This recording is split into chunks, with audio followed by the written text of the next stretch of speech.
Good morning. I just got up and getting ready for work and I can't find my belt. My belt that I wear on my pants every day. With I haven't been able to take my ADHD meds last week because I'm out. More on that later. But where the fuck would I have put my pants belt? Like, my apartment is not dirty. I'm bringing Velveeta shells and cheese for breakfast at work because I'm a classy lady. 7:25 pulling out for work. 7:50 pulling into work. The view's not bad. Getting home at 5 o'clock. I know somebody who's gonna be excited to see me. Hello? Hi! Hi, buddy! I was looking like crazy this morning. Look at this. Why? Why? Why was it on the couch? What was I doing last night? Nothing exciting, I can tell you that. So this is usually the part of the day where I get home from work and I eat food and I lay on the couch for a while and listen to YouTube videos and play my phone game. Okay, so that didn't go as planned. I laid down for 3 hours and I was gonna get on the treadmill, but I think that instead I need to clean my apartment for an hour because earlier when I said that my apartment wasn't dirty, that was a lie. I was lying to you. It is dirty and I'm just gonna spend an hour doing it right now. I mean, what the fuck is even going on in here? Hang on. It gets worse. It gets worse. It gets worse. Look at all the cat toys. Okay, this doesn't look that dirty, but it is dirty as fuck. Turning around, I just look at, and over here, just bad. My life is in shambles. Okay, well, I cleaned for about a half hour and then I got tired, so I laid down. And now it's about 9:30 and I'm gonna go to bed because, and I didn't explain anything that's been going on with me. Not a fucking thing. Well, preview for tomorrow, I had a manic episode. I went to the ER twice. I went through full benzodiazepine withdrawal and I have been fucked by the medical system, so that's going to be my story tomorrow, but right now, sneak peek inside of my life. It's pretty pathetic, don't have a life. Not really sure what's going on with my body or my energy or just anything about me right now. Just stopped being crazy like a week ago. And, you know, it takes a minute to recover, so this is gonna be a 2-day vlog. Bye! Well, it's the next day on my lunch break, so I may as well start talking. Basically, it all started about 2 months ago when I decided to quit vaping, which obviously I'm back, but hold on. So first week, super rough. I missed 4 days of work because I missed 3 full nights of sleep. Now also, wait, no, we have to go even further back. About 6 months ago, I started getting panic attacks. They were happening like multiple times a week, like on the floor, heart at 140 beats per minute, banging my head on FaceTime with my mom thinking I'm gonna die. And actually, the first day I started this job, I had a panic attack so bad that after I went home, I had one and I had to call 911 on myself because I thought I was gonna die. Wound up on the back of a fire truck with a barf bag. So I get this EKG, it has a weird reading. My dad dropped dead of a cardiac issue at 42 with no warning, so like, I'm real sensitive to heart stuff. So I meet with my psychiatrist and I'm like, listen, hey, I got this weird EKG reading, and it's sort of related to this QT prolongation issue, which can be a side effect of Seroquel, which is one of the drugs I'm taking for bipolar disorder. So I'm like, hey, psychiatrist, I don't really want to be on this drug anymore. I'm kind of concerned about cardiac stuff. Could you take me off this drug? And she like kind of transferred me over to lithium, but I'm like half Seroquel, half lithium, and I'm still on Seroquel to this day. This is like 5 months later, something like that. So anyway, I've been having these panic attacks, right? So I'm like, well, I am vaping so much that I'm sure dumping all these stimulants into my system isn't helping. So I do something to help myself. I quit vaping. First week is a nightmare. 3 full nights of sleep missed. Again, I'm already kind of manic. I'm already having really bad manic symptoms, actually. Like, I don't know, it's hard to describe. When I'm manic, my symptoms skew, it's not like government conspiracies or anything like that. That's what my sister does.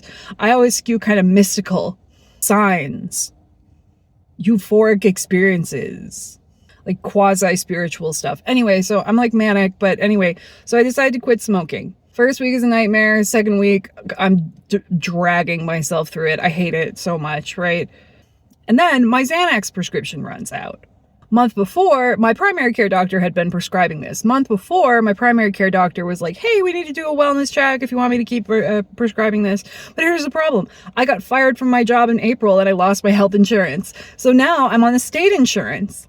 And I'm on the cheap state insurance because even though I called to report a change of income 3 months ago, they still haven't given me the paperwork to choose a different plan. So I'm on the zero income insurance plan through the state of Minnesota, and my primary care doctor doesn't take that plan. So I can't go in for the wellness check to get my Xanax refilled. So I'm like, okay, doc, whatever. I have a psychiatrist. So I'll just send the refill to my psychiatrist. So I'm like 17 days in. No, I'm like 15 days in to nicotine withdrawal. I call the pharmacy. I'm like, hey, send this refill, but you have to send it to the right doctor. So what do they fucking do? Send it to the wrong doctor. So 3 days later, I'm like, hey, I haven't heard back. And they're like, we sent it to the wrong doctor. And I'm like, hey, I specifically called you and asked you to send it to my psychiatrist. So they finally sent it to my psychiatrist and she just denies it. So it's a Friday. I'm driving home and I have this horrible attack while I'm driving, which was so characteristic of my manic episode last year, where I just start screaming and I can't stop. I'm talking full body, primal screaming, driving 70 miles an hour on the highway, and I cannot stop. I would like calm down for a second and tell myself, listen, you're driving. This is super dangerous. You need to calm down. And then I would zone out for a minute and just start screaming again. And the part of my brain that should have been like, hey, this is really dangerous. Pull off the highway, get off on the next exit and sit in a fucking Panera Bread. That part of my brain was not in control. So now I'm at the point where I'm endangering myself and others, right? When I get home, I'm like, okay, I don't have the Xanax. I don't have my rescue drug. I'm freaking out. I'm clearly manic. Whatever remaining dysregulation is left over from the quitting nicotine, I can't afford that right now. And really sucked because I was 17 days in. I had gotten over the hump. I had gone through 2 weeks of torture just to do this, right? So the following Monday, my psychiatrist finally messages me back and is like, I don't know why you're asking me to fill this prescription. I've never filled this prescription. And I was like, well, I have sent you like 4 fucking messages explaining this. She was like, no, I can't. I don't think so. I can't do that. She's like, we would have to talk about this. And of course, it's a psychiatrist. So when are you getting in for an appointment exactly? I'm out of the benzos. So that Wednesday, 2 days later, I'm like, I'm freaking out. I'm having a manic episode. I don't have my rescue drugs and I'm feeling real fucking weird. So I decided to take another day off of work to go to the emergency room. Now, this is a special emergency room in Minneapolis called the Empath Unit, which is specifically for mental health crises. I get there at like 9 o'clock in the morning. They take me back to this special emergency room, and I didn't realize that it's basically psych ward rules. They took my shit, they took my phone, they took my belt, they took my shoes, and they assigned me a recliner. Big room, recliners, TVs, jigsaw puzzles, right? And you get assigned a recliner. And they told me that the average stay there is about 20 hours. And so if you're there overnight, you sleep in the recliner.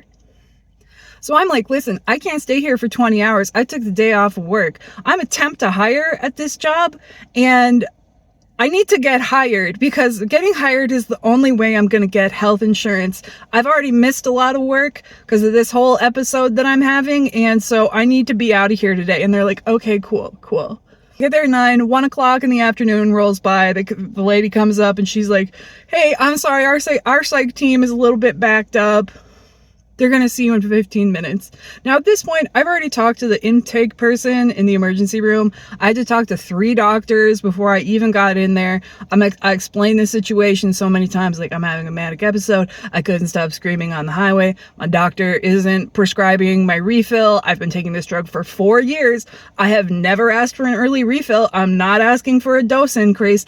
I just need my rescue drug. And all day they're like, okay, we're going to get you in. Blah, blah, blah. I got there at 1 o'clock. Oh, they're going to see you soon. 6 o'clock, 6 p.m. I've been there for 9 hours. I finally talked to a psychiatrist. I explained the whole situation. She's like, oh, that must be very difficult. Did I say psychiatrist? I meant therapist. They finally got me into a therapist. And then I got to talk to a psychiatrist on a screen, and I explained the whole situation, and she was like, yeah, we can't prescribe Xanax. They can't prescribe Xanax at the psych emergency room. All they can do is give me a gabapentin and recommend me to a psychiatrist. So I'm freaking out. I've got one of my manic symptoms is I'm a fighter. I fight people. I yell. I get real insulting. I get real nasty. I am an intelligent woman, and unfortunately, that can be used for evil. And I'm crazy. So I'm yelling. I'm sounding crazy. I'm like, you didn't tell me all day long. I've been here for 9 hours, but with my thumb up my ass building a fucking jigsaw puzzle. You didn't tell me one time you couldn't prescribe my emergency med. That is the entire reason I am here. So they're giving me a psych recommendation, and I'm like, now you are absolutely sure that this doctor can prescribe controlled substances? And they were like, yes. And I was like, you know what? Because they told me, we'll give you a gabapentin now. A gabapentin. I give that to my cat. Okay. But you have to wait here for an hour and a half to make sure that you react okay. And I was like, listen, I used to smoke crack. I'm pretty sure a gabapentin isn't gonna kill me. And they're like, we're worried you can't drive right now, so just give it to me. I'm driving home. I'm screaming some more in the car. I get home, I took the gabapentin at the hospital, but at home it kind of kicks in, and I'm like, okay, I'm feeling all right. This is okay. It just so happens the next day, the psychiatrist I had been seeing had an appointment open up, so I meet with her. She's reading through my notes from the previous day at the hospital, and she's like, so you're gonna file a complaint about me for medical negligence, and you think I'm a bad doctor? And I was like, well, yeah, I do. Again, I'm a fighter. So I was like, yeah, actually, why won't you fill my prescription? And she was like, well, I've never filled it before. I don't know why you're asking me to fill it. Well, because my primary care doctor has been filling it. And I was like, and while we're on the subject, by the way, I asked you months ago to get me off this drug because I had cardiac concerns. Why am I still on this drug? And also, why did you prescribe me propranolol last time, which I didn't mention, which is a drug that slows down your heart rate so that you can't have panic attacks, which first of all, doesn't even fucking work. Second of all, it's a cardiac drug. Why did you prescribe me a cardiac drug when I have cardiac concerns? And well, it kind of spiraled. It kind of blew up. And I told her that it was clear that she didn't have the basic comprehension skills necessary to treat me, and that I was sick of explaining things to her, and that's why this relationship was ending. All the while, in my back pocket, I know that the next day I have a psych appointment that was set up for me at the hospital. So next day, of course, I'm in my car. I'm right here. I'm at my job because all of these appointments have to be telehealth because these doctors only work during business hours, and I have a fucking 9 to 5. So next day, I'm in my car, I get in with the new psychiatrist, and I had filled out all these intake forms, whatever. I log in, and she's like, who are you? What is your name? I need to make sure that I have the right appointment here. She's like, why are you here? So I explain, and she's like, what drugs are you on? Of course, I filled out all this information. She's like, what drug? Oh, I can't prescribe those drugs. The one that the empath unit, the hospital where I was at for 9 hours, where they assured me they could prescribe my drugs. She can't prescribe them. And she's like, hang on, I'm going to get on the phone. I'll get on the phone. I'll call them right now. Just look for an email. I have never received that email. So I'm feeling progressively worse as the weekend goes by. By the next week, I'm starting to feel real fucking weird, like nauseous, dizzy, anxious all the time. And by Wednesday, I get hit with this wave of dizziness and nausea at work that is so bad, I think I'm gonna pass out. Like, I do a lot of faking at work, obviously, because you're not allowed to have bipolar disorder and be an accountant. They need to think that you're thinking clearly. You know, you can't be crazy and handling the money. Unlike pharmacies and doctors who handle medication, you know, because I handle money and people care about money. But if you mishandle someone's medication, if you damage someone's health, well, they're only beholden to the insurance company. So who gives a shit, right? So I'm feeling real bad at work. I think that I was having a medical emergency. I went into my boss's office, who is so nice, by the way. And I'm like, hey, bud, I have to go because I'm feeling very, very sick, but I can't drive right now. And I'm wondering if maybe HR could set me up with like an office or something where I could sit and chill out for a minute. So he's so nice. He walks me up to HR and nobody's there. So I'm just sitting in a rolling chair outside of HR with my boss, and I cried. I cried from pure exhaustion from this whole process. And I cried in front of my boss. That was really cute. I was like, I couldn't get a hold of my sister to come pick me up from work.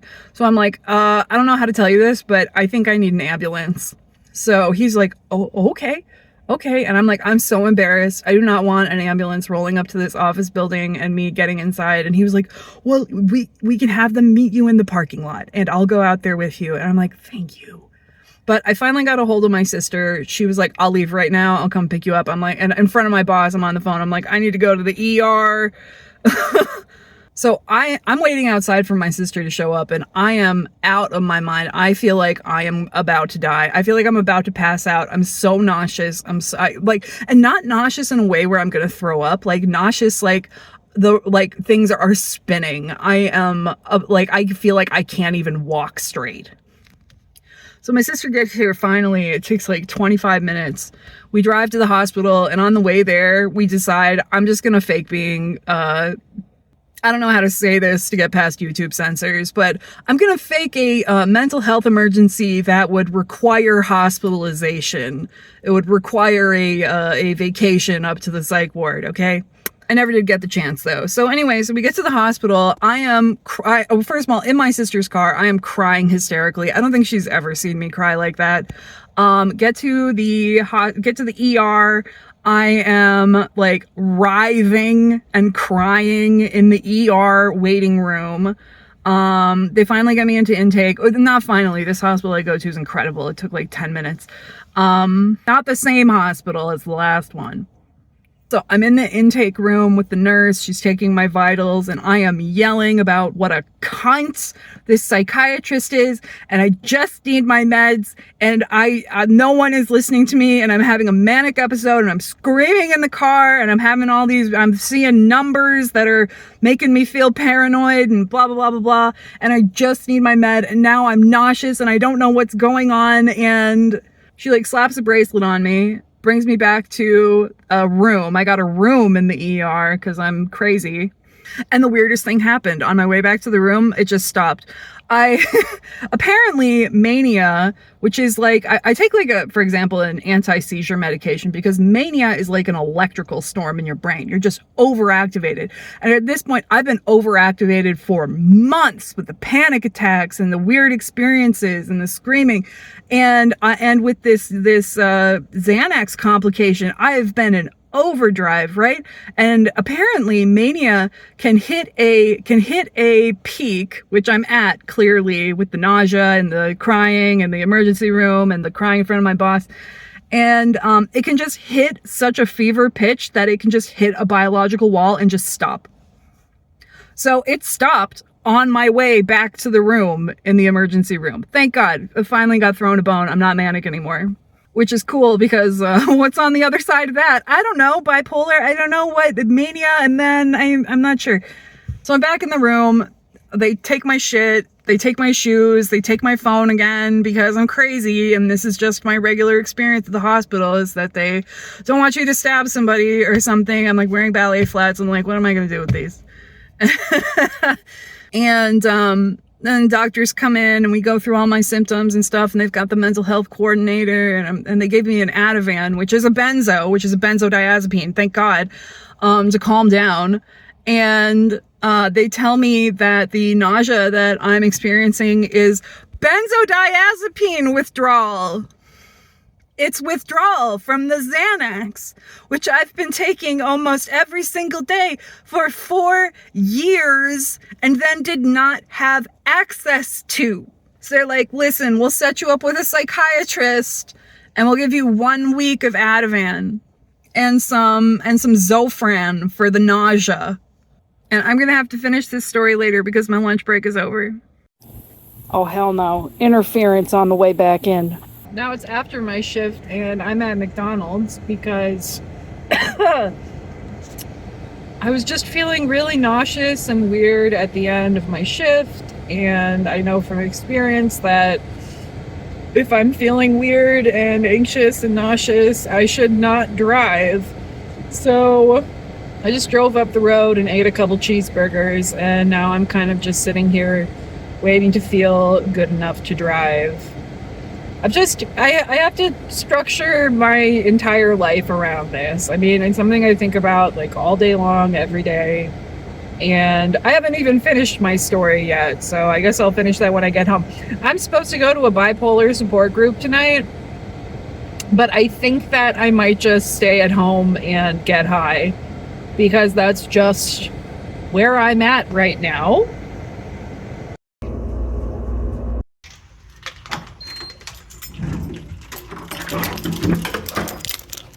Finally home again. You know what that means. It's time to smoke weed and lay on the couch.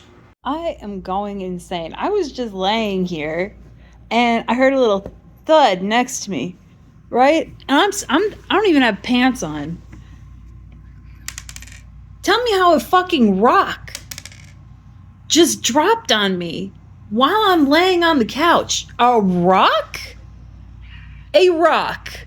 Where the fuck did that come from? I'm not wearing shoes. I'm laying here with a blanket on me and a rock dropped on me.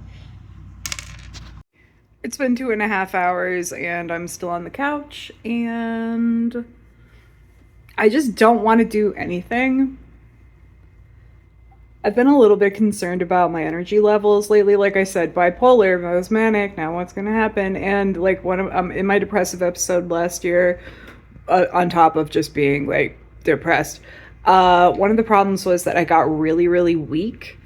Like I remember one day I could do laundry, but I didn't have the strength to hang it up in the closet. And I'm a relatively healthy 39-year-old woman. I should be able to do those things. And I just kind of don't want to do anything.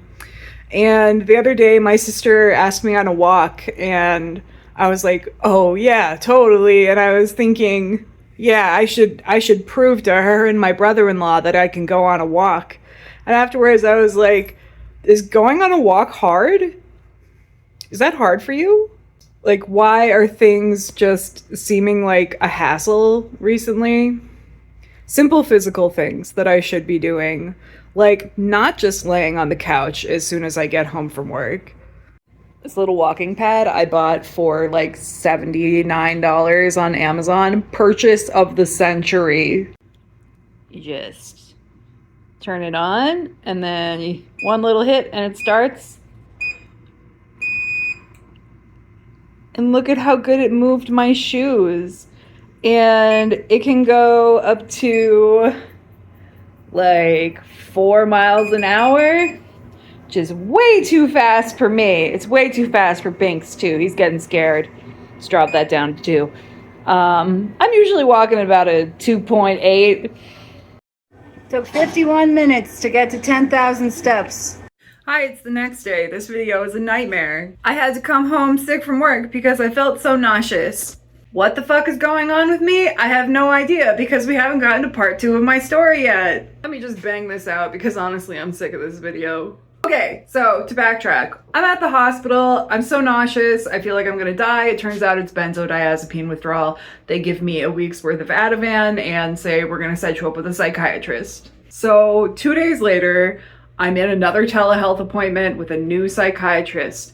And when I log in, I'm like, okay, listen, I just want to confirm because I've been burned before.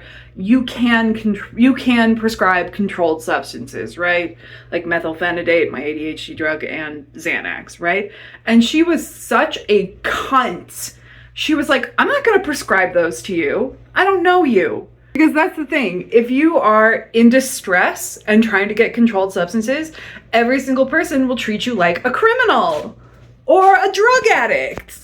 When really what you are is physically dependent on the drug. There's a difference between abusing a drug and being physically dependent on it because you've been taking it as prescribed. And apparently, I've Googled this, they really hammer it into doctors that you're supposed to be looking out for these differences, and no one has treated me that way.